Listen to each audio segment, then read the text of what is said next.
এতিয়া প্ৰথম কথা যে আলফাই বোমা বিস্ফোৰণ কৰিছে এই ধৰণৰ বাতৰি মোৰ ওচৰত নাই কিন্তু যদিহে সঁচাই তেনেকুৱা কিবা বোমা বিস্ফোৰণ হৈছে মই পৰেশ বৰুৱা ডাঙৰীয়াক অনুৰোধ কৰিম যে অসমবাসীয়ে শান্তি বিচাৰে আৰু পৰেশ বৰুৱা ডাঙৰীয়া শান্তিৰ অন্যতম প্ৰহৰী হ'ব লাগে যদি তেখেতে আমালৈ খবৰ পঠায় যে এইবাৰ মই বোমা বিস্ফোৰণ কৰা নাই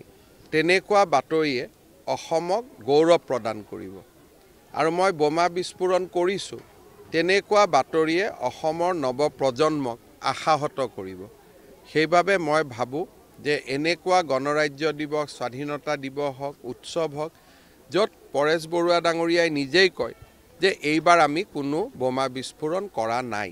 তেনেকুৱা বাতৰিৰ অপেক্ষাতে নৱপ্ৰজন্মই অপেক্ষা কৰি থাকে আমি আলোচনাৰ বাবে পথ আমি খোলা ৰাখিছোঁ তেখেতৰ লগত সময়ে সময়ে মই আলোচনা কৰিয়ে থাকোঁ গতিকে টেলিফোনত কথা বতৰা হৈয়ে থাকে কিন্তু এইটোৱে কথা যে তেখেতৰ দাবী আপোনালোকে জানে আৰু সেই দাবীবোৰ গ্ৰহণ কৰাত আমাৰ অসুবিধাৰ বিষয়েও জানে